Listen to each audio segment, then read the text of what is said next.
What's going on, guys? Today is Wednesday, September 24th. I have new books for today and for last week. First off, I want to apologize for not being around a whole lot, both on Twitter and on YouTube. Classes started up again in the beginning of September, and I was still working full-time and going to school at the same time, so it was a lot.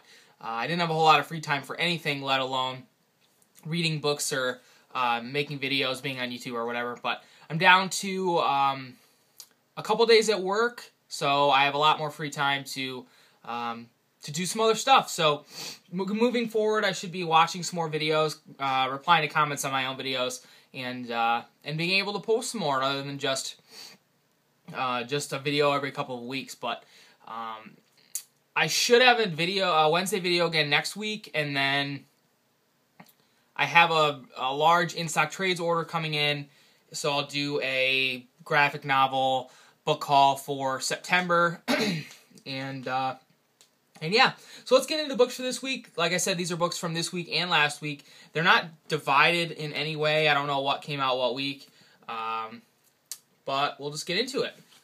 I also have previews, Marvel previews with Axis stuff, and a S.H.I.E.L.D. book that I don't care about, and the big previews with Robin Rises, Alpha, and some Marvel Select figures on the other side. Always look forward to getting into previews, so can't wait. Hopefully there's some good stuff in there. In addition to the singles, I picked up a couple trades this week. A book that I read when it first came out, and I think I dropped off about issue 3. I don't know why. It's a really good book. It's hilarious, actually, and I think I just decided that I'd pick up the trade when it came out, and the trade came out like a really long time ago. This is Rat Queens Volume 1, Sass and Sorcery, sort of a medieval, like it says, sorcery-type book, but it's super funny, super vulgar. It's something that I really enjoyed reading, and I'm glad that I finally picked up the trade. It's been sitting at my shop for quite a while, and I finally decided to pull the trigger on that. I don't know what issue they're on in singles now. And then this is BPRD 1948. This is out of normal numbering BPRD stuff. 1948 builds on 1946 and 1947. These are stories that take place in the past. Obviously, in 1948, Hellboy is young. You can see him there. So excited for this. I think BPRD Vampire, which I read in singles, is the follow-up to this one. So I need to get that in trade as well. But slowly getting a lot of BPRD stuff in trade. I would like to have it all. That in-stock trades haul that I was talking about has a lot of Mignolaverse stuff. Lobster Johnson, BPRD, stuff in trade. So, and then on to the single issues. I don't even know how many there are. 1, 2, 3, 4, 5, 6, 7, 8, 9 books from the past 2 weeks. I'll do Marvel books first. There's no DC books in here because I'm kind of over the whole 3D covers, but this is Magneto number 10. This is an Axis tie-in, which I haven't read number 9 yet. Like I said, I've been super busy and a little bit behind, so I don't know how much this actually ties into Axis.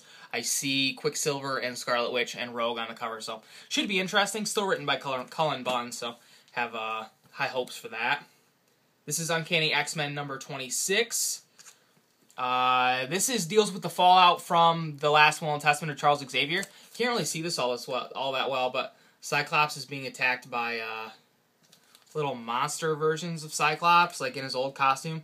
I don't know what that's about, but in the last Will and Testament of Charles Xavier, it was revealed that he'd been sort of keeping tabs on a really powerful mutant while he was alive, and now that he's dead, he's afraid that this mutant is sort of out of control. So the X-Men have to go investigate, and Cyclops is teaming up with some of the original X-Men that he's been sort of on bad terms with since the end of AVX. So excited to read this. I hope that the X-Men sort of start to come together sometime pretty soon. I'm getting tired of everybody being so pissed at each other, but it's whatever. And then this is all new X-Men number 32. I know this came out last week. I am in love with this cover. This is a cover swipe of Uncanny X-Men number, what is it, 139, with Kitty Pryde on the cover. That's the issue when Kitty Pryde joins the X-Men. And then this, apparently, Miles Morales is joining the X-Men, or at least teaming up with the X-Men. In the past issue, in number 31, we met a New Mutant who transported people to, like, different places and different dimensions, and Jean Grey was seemingly in the Ultimate Universe, and she met Miles Morales. So we'll see how this, how that continues to play out. If Jean is going to be the only person that meets Miles Morales, or if the other X-Men are there as well. We'll see. Like I said, that came out last week, so many of you could have read it already. And then on to, the rest of these are independents. On to a couple Dark Horse books. This is Baltimore, The Witch of Haru, number 3 of 3. I wasn't so sure about the first issue, but I really liked the second one, and looking forward to this. Peter Bergting on art. Ben Stenbeck normally does the artwork on Baltimore, and I was a little hesitant because he wasn't doing this many, but the artwork is very, very similar. It's pretty obvious why he was chosen. And then this is BP. Okay, so my camera cut off. I left off on BPRD Hell on Earth number 123. This Lawrence Campbell cover is fantastic.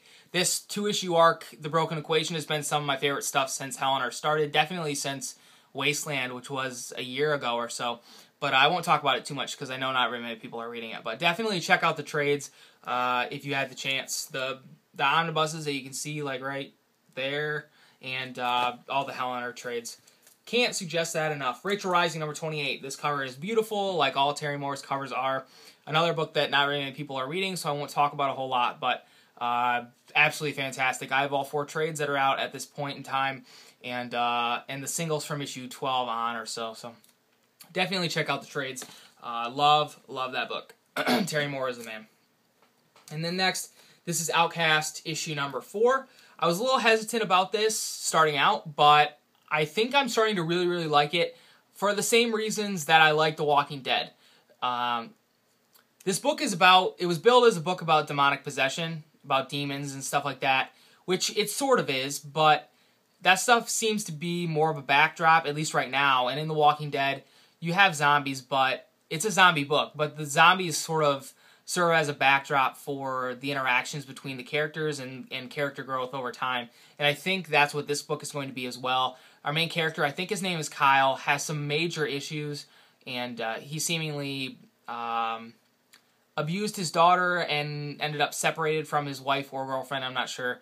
And we're not exactly sure why that all that stuff has happened, but it's clear through 3 issues that he has some major issues that he's dealing with. And that's really been the focal point. So for the most part, I'm really enjoying Outcast. I'll be double dipping on that when the first trade comes out. And then this is Low, number 3, written by Rick Remender, art by Greg Ticini. Rick Remender is doing some interesting things with this story. A parallel that I see between this and Black Science is that the main characters aren't particularly likable. I mean, Grant in Black Science was an asshole, and then, I forget his name, but the son of the 2 individuals that we saw in the first issue, he's a huge asshole, too. In the second issue, he's shooting hookers and all sorts of crazy stuff. I don't know what Rick Remender's doing with this book, but I'm interested. I don't know what other people are feeling about it. I'm having a hard time not comparing it to Black Science because they're both science fiction books. They're both written by Rick Remender. I think Black Science, artwork-wise, is far and above this book. Greg Ticini's artwork is fine, and I like the painted colors and stuff, but I feel like it's too busy, and a lot of times I'm a little lost as to what exactly is going on. But, I mean, it's been a good book. Not something that I'm going to be dropping. It'll be one that I pick up in trade whenever that comes out. And then this is the last book for this week, a new number 1. I wasn't sure if I was going to get it or not. I think I'm reading this so that I know if I want to pick it up in trade or not. But this is Roche Limit. I think that's how you pronounce it. Number 1, written by Michael Morrissey, who does Hoax Hunters, I think. And the artwork's by, it says Malhotra. I don't know what his first name is. But the cover is a little reminiscent of like Francavilla style. And the inside is different. But I think how this book was billed was this is part of like a trilogy. So I think they're going to be doing like either 5-issue arcs or 5-issue minis. I'm not sure if it's if it's a ongoing or if it's a miniseries. And I don't know if they're going to be 5 issues or not, but there's going to be 3 different segments to this, and I think for that reason it's going to be written for trade as opposed to single issues. So like I said, I think I'm going to read this to decide whether or not I'm going to pick up a trade whenever that comes out. But other than that, it's a science fiction book. I don't know a whole hell of a lot about what it's about, so I'm no help there. But anyway, that's all the stuff that I picked up this week. Got a bunch of singles and a couple trades and stuff. I don't know if I'm going to be back next week or not. It depends on what's coming out, whether it's worth it or not for me to go to the shop. But anyway, thanks for watching, guys. Take care, and I'll talk to you again soon.